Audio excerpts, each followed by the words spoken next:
Pada momentum yang sangat baik ini, setelah mendengarkan dengan seksama terhadap apa yang terjadi dalam kehidupan politik kita masa sekarang dan mempertimbangkan segala sesuatunya dengan hati nurani yang jernih sebagai kontemplasi, maka saya memutuskan sudah tiba saatnya untuk berbicara dengan nurani, berbicara dengan tuntunan akal sehat, dan berbicara dengan kebenaran yang hakiki. Dengan melihat persoalan yang kita hadapi akhir-akhir ini, maka izinkan saya berbicara di sini sebagai anak bangsa yang ikut berjuang bagi tegaknya demokrasi Indonesia, juga berbicara sebagai Presiden kelima Republik Indonesia dan sebagai Ketua Umum Partai Demokrasi Indonesia Perjuangan. Saudara-saudara sekalian, keputusan Majelis Kehormatan Mahkamah Konstitusi telah memberikan cahaya terang di tengah kegelapan demokrasi. Keputusan MK tersebut menjadi bukti bahwa kekuatan moral, politik kebenaran, dan politik akal sehat tetap berdiri kokoh meski menghadapi rekayasa hukum konstitusi. Kita semua tentunya sangat-sangat prihatin dan menyayangkan mengapa hal tersebut sampai terjadi. Berulang kali saya mengatakan bahwa konstitusi itu adalah pranata kehidupan berbangsa dan bernegara yang harus diikuti dengan seluruh-seluruhnya. Konstitusi tidak hanya ditaati sebagai sebuah hukum dasar tertulis, namun konstitusi itu harus memiliki roh yang mewakili kehendak, tekad, dan cita-cita tentang bagaimana bangunan tata pemerintahan negara disusun dan dikelola dengan sebaik-baiknya, seperti yang dicita-citakan oleh para pendiri bangsa. Apa yang terjadi saat ini mengingatkan saya ketika sebagai Presiden Republik Indonesia saat itu diperintahkan melalui perubahan ketiga Undang-Undang Dasar 1945 yang diatur dalam pasal 7B, pasal 24 ayat 2 dan pasal 24C tentang dibentuknya Mahkamah Konstitusi. Dari namanya saja, Mahkamah Konstitusi ini seharusnya sangat-sangat berwibawa, memiliki tugas yang sangat berat dan penting guna mewakili seluruh rakyat Indonesia di dalam mengawal konstitusi demokrasi. Dengan perannya yang begitu penting, saya sangat serius menggarap pembentukannya.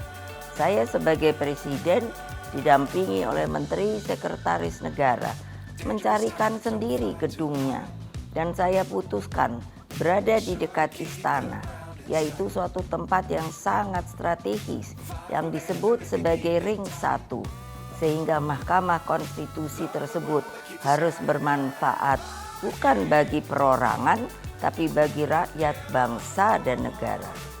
Saya ingat waktu itu, Ketua MK yang pertama adalah Pak Jimli Asidiki, dan saya sangat berterima kasih atas segala konsistensinya selama ini. Saudara-saudara sekalian, seluruh rakyat Indonesia yang saya cintai dan banggakan, dengan seluruh suasana kebatinan terkait pembentukan MK ini, apa yang menjadi kehendak rakyat melalui reformasi adalah suatu perlawanan terhadap watak dan kultur pemerintahan yang pada waktu itu memang sangat otoriter. Dalam kultur otoriter dan sangat sentralistik ini lahirlah nepotisme, kolusi, dan korupsi. Praktek kekuasaan yang seperti inilah yang mendorong lahirnya reformasi. Semangat reformasi yang berkobar-kobar itu menggerakkan rakyat hingga masuklah zaman demokrasi.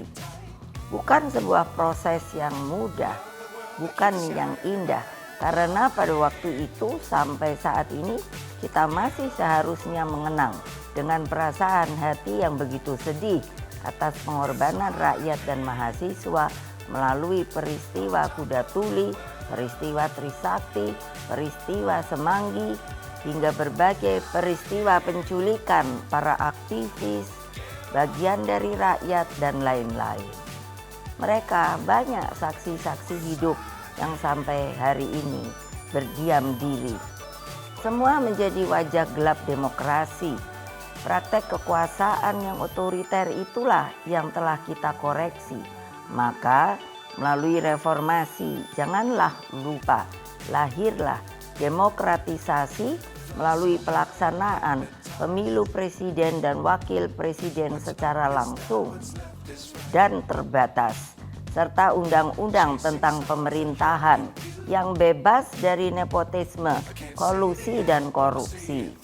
Apa yang terjadi di Mahkamah Konstitusi akhir-akhir ini telah menyadarkan kita semua bahwa berbagai manipulasi hukum kembali terjadi. Itu semua akibat praktek kekuasaan yang telah mengabaikan kebenaran hakiki politik atas dasar nurani. Saudara-saudara sekalian, seluruh rakyat Indonesia yang saya cintai dimanapun kalian berada, jangan lupa kita adalah bangsa pejuang. Kita bangsa yang mampu mengatasi berbagai cobaan sejarah.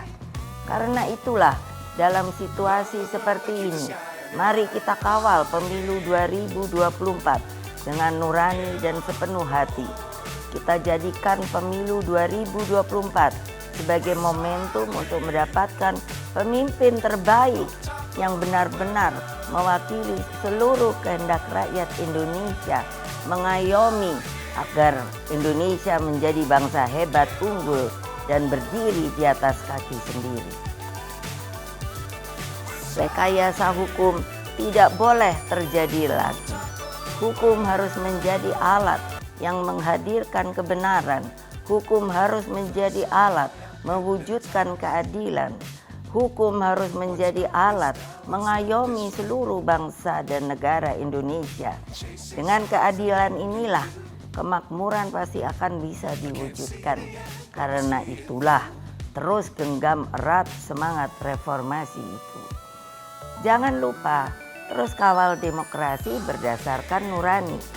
Jangan takut untuk bersuara, jangan takut untuk berpendapat. Selama segala sesuatunya tetap berakar pada kehendak hati rakyat.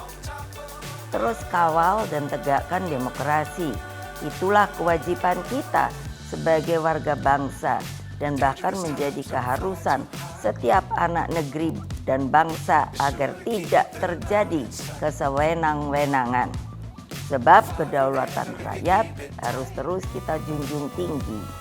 Pemilu yang demokratis, yang jujur, adil, langsung, umum, bebas, dan rahasia harus dijalankan tanpa ada kecuali. Rakyat jangan diintimidasi seperti dulu lagi.